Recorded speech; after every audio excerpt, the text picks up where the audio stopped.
नमस्कार दोस्तों, जय माता दी। मैं करुणा स्वागत करती हूँ आप सभी का आपके अपने चैनल ज्ञान भक्ति संग्रह में। दोस्तों, आज मैं आप सभी को संकटा माता की कथा सुनाने जा रही हूँ। अगर आपको वीडियो पसंद आए तो कमेंट बॉक्स में संकटा माता की जय अवश्य लिखें। आइए पूरी श्रद्धा और भक्ति के साथ श्रवण करते हैं संकटा माता की कथा। एक बुढ़िया थी। उस बुढ़िया का एक बेटा था जिसका नाम था रामनाथ। रामनाथ धन कमाने के लिए परदेश चला गया। बुढ़िया अपने पुत्र के विदेश जाने के बाद बहुत चिंतित और दुखी रहने लगी, क्योंकि बहू उसे प्रायः नित्य खरी खोटी सुनाया करती थी। इसलिए बुढ़िया प्रतिदिन चिंतित और उदास रहती थी और घर के बाहर स्थित एक कुएं पर बैठकर रोया करती थी। बुढ़िया का यह क्रम रोज चलता रहा। एक दिन कुएं में से एक स्त्री निकली और उसने बुढ़िया से पूछा, बूढ़ी माँ, तुम इस तरह बैठकर क्यों रोती हो? तुम्हें किस बात का कष्ट है? तुम मुझे अपना दुख बताओ, मैं तुम्हारे दुख दूर करने का प्रयत्न करूंगी।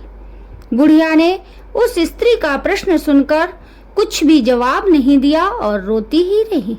स्त्री बार बार एक ही प्रश्न दोहराए जा रही थी।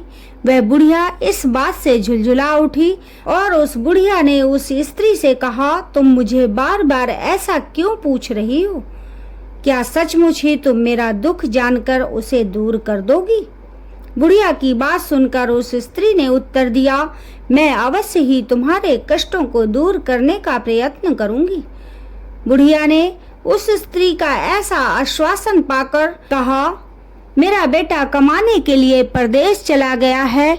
उसके पीछे मेरी बहू बहुत बुरा भला कहती रहती है, यही मेरे दुख का कारण है। बुढ़िया की बात सुनकर उस स्त्री ने कहा, यहाँ के वन में संकटा माता रहती हैं। तुम अपना दुख उनसे सुनाकर कष्ट से छुटकारा पाने के लिए प्रार्थना करो। माँ बहुत दयालु हैं, दुखियों के प्रति बहुत सहानुभूति रखती हैं।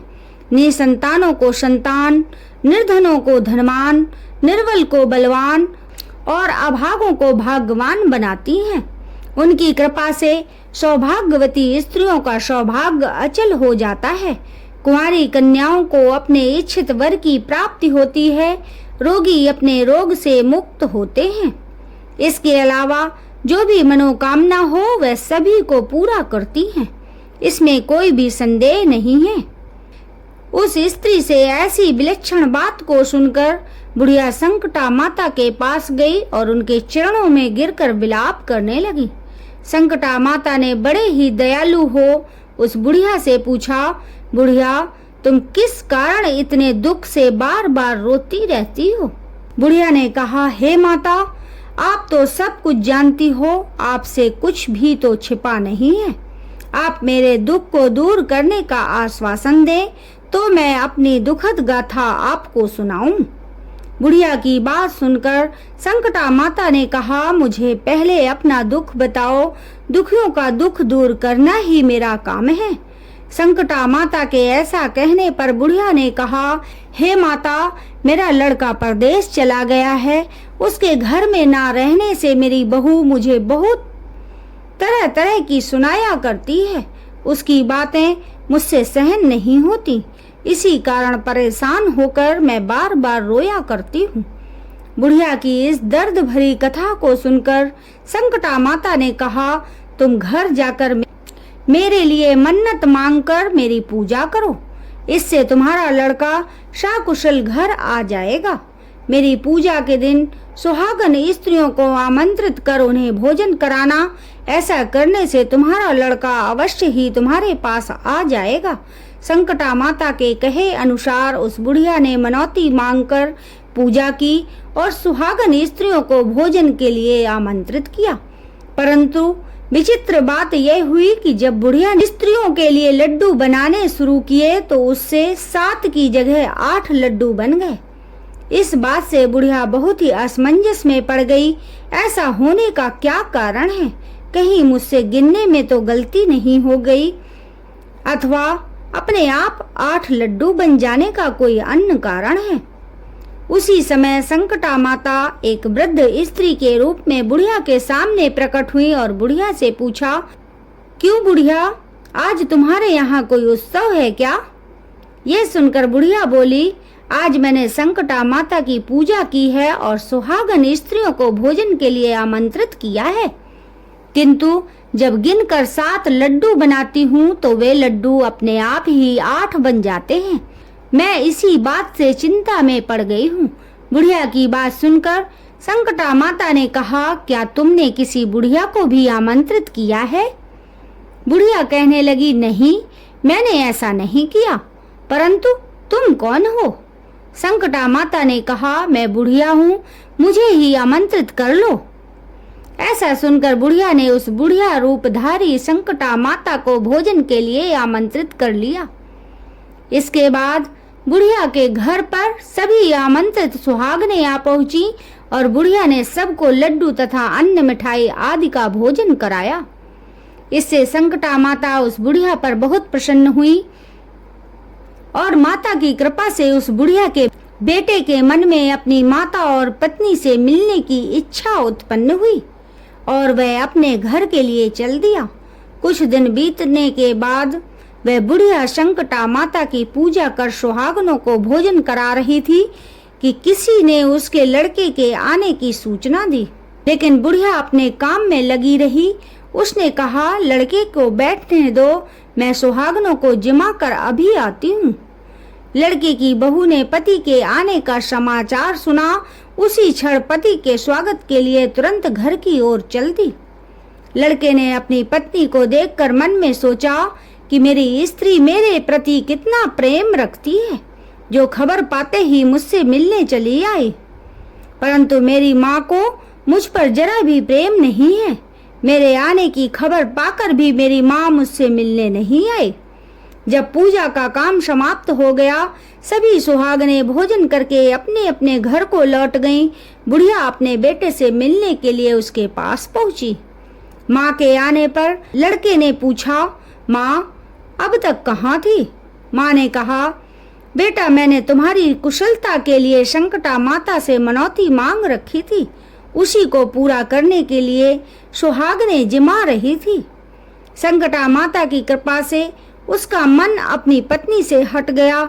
उसने माँ से कहा, माँ, या तो मैं यहाँ रहूंगा या ये रहेगी। बुढ़िया ने कहा, बेटा, तुम्हें मैंने बड़ी कठिन तपस्या से पाया है, इसलिए तुम्हें छोड़ नहीं सकती।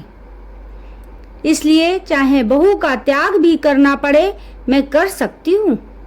अतः लड़के ने अपनी स्त्री को घर से निकाल दिया।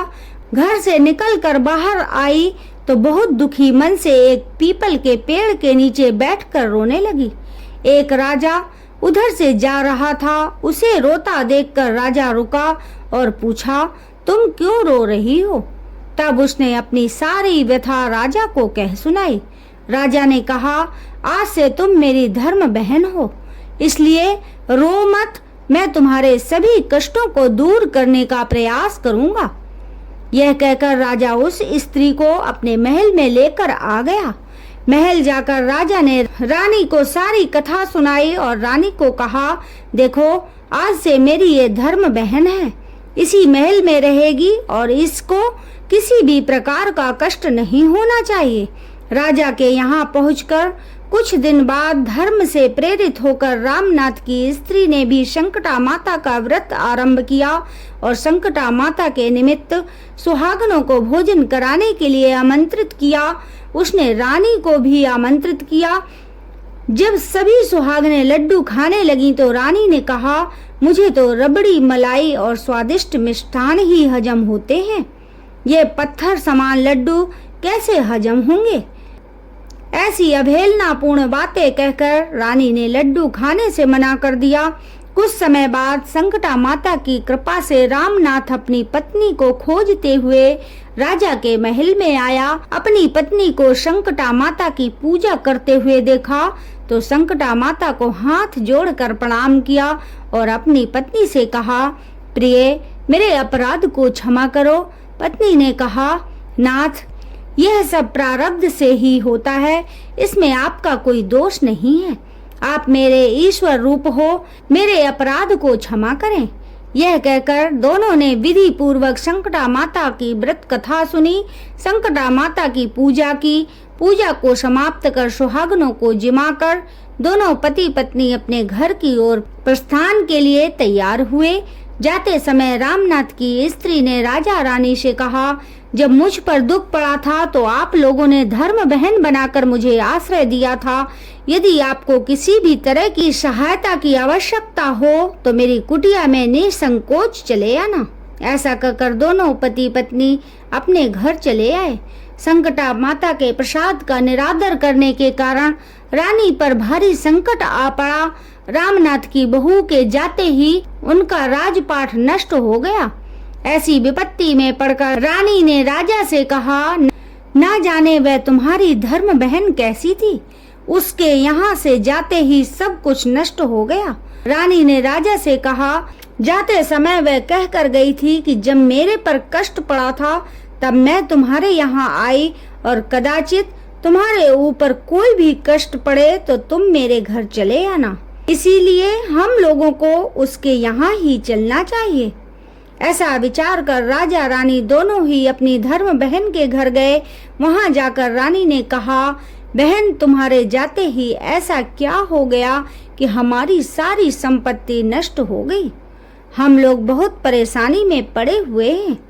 रानी की बात सुनकर रामनाथ की स्त्री ने कहा, बहन मैं तो कुछ नहीं जानती, मेरी तो सब करता धरता संकटा माता है, इसके अतिरिक्त कोई दूसरा नहीं है। इसीलिए मेरी राय में तुम संकटा माता से अपने भूलों के लिए क्षमा याचना करो। उन्हीं की मान मनौती से तुम्हारा काम बन जाएगा। तुम्हारे सारे बिगड़े काम अपने आप सुधर जाएंगे। रामनाथ की स्त्री की बातें सुनकर रानी ने श्रद्धा भक्ति से संकटा माता का व्रत किया और सुहागनों को जिमा कर अनजाने में हुई अपनी भूलों के लिए संकटा माता से बार बार क्षमा मांगी। रानी के ऐसा करते ही संकटा माता प्रसन्न हो गईं और रात में रानी को स्वप्न में कहा कि तुम दोनों पति पत्नी अपने महल को चले जाओ, वहां जाकर मेरी पूजा करना और मेरे निमित्त सुहागनों को जिमाना। ऐसा करने से तुम्हारा गया हुआ राजपाट तुम्हें दोबारा मिल जाएगा। सुबह होते ही रानी ने अपने स्वप्न की बात राजा को बताई। रानी की बात सुनते ही राजा उसी क्षण रानी को साथ लेकर अपने महल की ओर चल दिया।